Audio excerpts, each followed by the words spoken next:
Subscribe कीजिए मेरे channel को और बेल आइकन को हिट कीजिए ताकि मेरे वीडियोस के लेटेस्ट नोटिफिकेशन आप तक सबसे पहले पहुंचे। Hello friends, Asus home kitchen में आपका स्वागत है। आज मैं बनाऊंगी मटर पनीर की सब्जी, क्योंकि मुझे बहुत सारे फ्रेंड्स ने रिक्वेस्ट की थी मटर पनीर की सब्जी के लिए। तो इंग्रेडिएंट देख लेते हैं।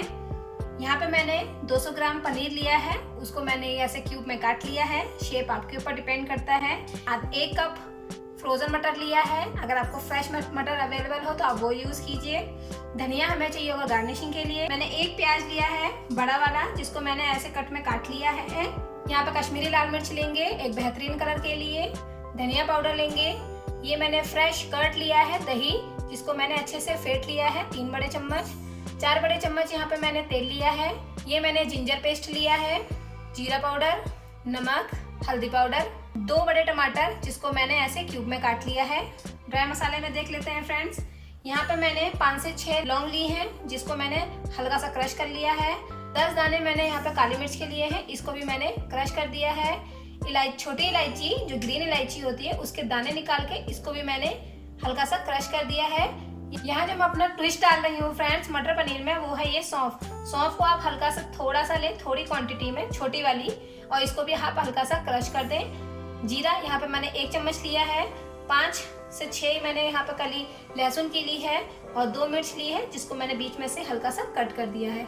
चलिए फ्रेंड्स, अब शुरू करते हैं। मैंने यहाँ पे एक नॉन स्टिक कढ़ाई ले ली है फ्रेंड्स। गैस ऑन करके मैंने इसे अच्छे से गर्म कर लिया है। इसमें मैं ऐड करूँगी 1 चम्मच ऑयल। तेल को अच्छे से गर्म होने देंगे। तेल यहाँ पे गर्म हो गया फ्रेंड्स। चलिए अब इसमें ऐड कर लेते हैं ये लहसुन की कलियाँ। इसको अच्छे से हम फ्राई करेंगे 1 मिनट के लिए, बस थोड़ी सी ये सॉफ्ट हो जाए। 1 मिनट हो गया है। ऐड कर लेंगे प्याज। इसको भी हम हल्के से सौटे करेंगे, बस इसको हमें थोड़ा सा सॉफ्ट करना है। यहाँ पे आप चाहें तो बटर का भी यूज़ कर सकते हैं। इसको भी 1 मिनट तक भूनेंगे। आँच को मीडियम हाई पे रखेंगे। ये गोल्डन कलर आ रहा है प्याज में और लहसुन में, और एक कच्चेपन की स्मेल जो होती है वो चली गई है। अब इसमें ऐड कर देंगे टमाटर। फ्रेंड्स, आधे मिनट सौटे करने के बाद अब मैं इसमें ऐड कर रही हूँ अपना ट्विस्ट। जो मैंने इलायची को कूट के रखा था वो मैं डाल दूँगी। काली मिर्च, लौंग और ये सौंफ अच्छे से मिलाएंगे। 1 मिनट के लिए इसे मैं कवर करके रख दूंगी, ताकि ये जल्दी सॉफ्ट और जल्दी थोड़े से पक जाए। 1 मिनट हो गया फ्रेंड्स, ये अच्छे से सॉफ्ट हो गया है। ड्राई स्पाइस की एक बहुत अच्छी खुशबू आ रही है फ्रेंड्स। देखिए, टमाटर से इसकी स्किन थोड़ी सी अपने आप ही पील होने लग गई है। ये तैयार है। गैस बंद कर देंगे। इसको भूनने में मुझे सिर्फ 4 मिनट का समय लगा है। अगर आपको जल्दी है तो आप इसमें थोड़ा सा नमक ऐड करके इसको जल्दी पका सकते हैं। इसको मैं थोड़ी देर ठंडा होने दूंगी। उसके बाद मैं इसको मिक्सर ग्राइंडर में फाइन पेस्ट बना लूँगी। फ्रेंड्स, यहाँ पे मैंने कढ़ाई गरम कर ली है। इसमें ऐड करते हैं तेल 3 बड़े चम्मच। आँच को सिम पे करके तेल गरम होने देते हैं। तब तक हम बना लेते हैं मसालों का पेस्ट। यहाँ पे 1 चम्मच मैं धनिया पाउडर लूँगी। 1 चम्मच कश्मीरी लाल मिर्च। ये तीखी नहीं होती है, लेकिन ये कलर के लिए बहुत अच्छी होती है। हल्दी यहाँ पे 1 चम्मच हम यूज़ करेंगे। जीरा पाउडर, और यहाँ पे नमक भी हम इसमें ऐड कर देंगे स्वाद अनुसार। अच्छे से इसे मिला के इसमें हम पानी डाल देंगे फ्रेंड्स, जितना ये कवर हो जाए। इसे मिलाएंगे। इसको हम 2 मिनट के लिए फूलने के लिए रख देंगे, जिससे मसाले अच्छे से फूल जाएं और अच्छे से मिल जाएं। तब तक हम लोग आगे की प्रोसेस करते हैं। तेल गरम हो गया है। इसमें ऐड कर लेंगे जीरा। आधे मिनट के लिए इसको हम अच्छे से भून लेंगे। हमारा जीरा हो गया फ्रेंड्स। ये मिर्च जो हमने बीच में से कट लगा के हरी वाली ली थी, अब इसको डाल देंगे। कट लगाने से ये उछलेगी नहीं। मिर्च भी हो गई है। अब हम ऐड करेंगे ये जिंजर पेस्ट। इसको अच्छे से हम मिला लेंगे। थोड़ा सा ये छीटा देगा फ्रेंड्स, तो केयरफुल रहें। आधे मिनट के लिए सौटे करेंगे। अब डाल देंगे जो हमने टमाटर, लहसुन, प्याज का जो पेस्ट बनाया था, इसको हम ऐड कर देंगे। चलाएंगे फ्रेंड्स। आँच को थोड़ा सा मीडियम फ्लेम कर देंगे। इसे चलाएंगे फ्रेंड्स अच्छे से। 2 से 3 मिनट तक के लिए इसको हम भूनेंगे, जब तक कि ये तेल ना छोड़ने लगे। 3 मिनट हो गए हैं फ्रेंड्स। अब इसमें ऐड करूंगी मैं जो ये मसाले मैंने भिगोए हुए थे, इन्हें मिलाएंगे अच्छे से। अब हमें लगातार चलाते रहना पड़ेगा। तो अच्छे से मिलाने के बाद अब हम इसे 1 से 2 मिनट के लिए कवर करके रख देंगे, जिससे कि मसाले अच्छे से पक जाएंगे। 2 मिनट हो गए हैं फ्रेंड्स।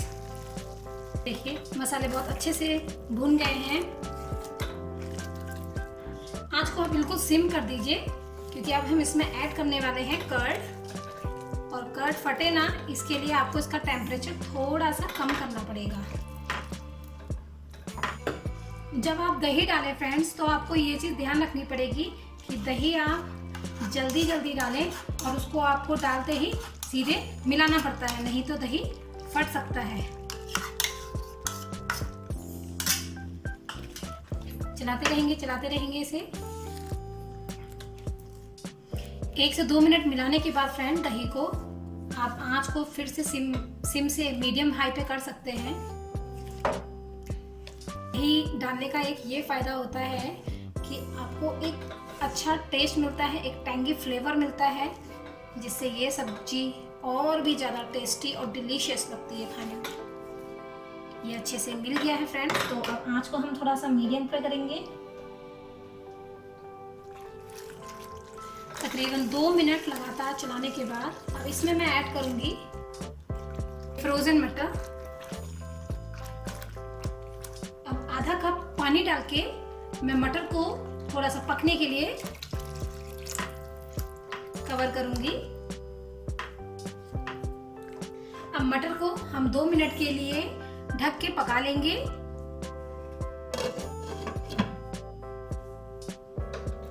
2 मिनट हो गए हैं फ्रेंड्स, बन के मटर अच्छे से पक गए हैं। ऐड करेंगे फ्रेंड्स पनीर, अच्छे से मिला लेंगे। हमारी सब्जी लगभग बनके तैयार है फ्रेंड्स। बस 1 मिनट और, जिससे कि जो पनीर है वो फ्लेवर अच्छे से एब्जॉर्ब कर ले और उसमें पूरी ग्रेवी का अच्छा सा टेस्ट आ जाए। इसको बस अब 1 मिनट के लिए हम ढक के और रखेंगे। 1 मिनट हो गया है फ्रेंड्स। हमारी मटर पनीर की सब्जी अब बनके तैयार है। गैस ऑफ कर देंगे फ्रेंड्स। चलिए अब इसकी हम प्लेटिंग कर लेते हैं।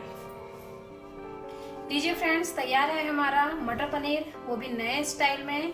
इसको मैं गार्निश कर देती हूँ धनिया से। और मैंने एक मिर्च को लेके उसके बीज निकाल के उसके थोड़े थोड़े से ये स्ट्रिप्स काट लिए हैं। ऑप्शनल है, आप चाहे तो ऐसा कीजिए।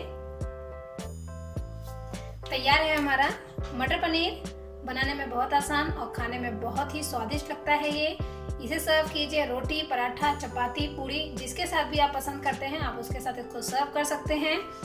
लाइक कीजिए मेरे वीडियोस को, शेयर करना ना भूलें और कमेंट करें कि आपको ये रेसिपी कैसी लगी, वो भी मेरे स्टाइल में। Thanks for watching Aasu Som kitchen. Thank you.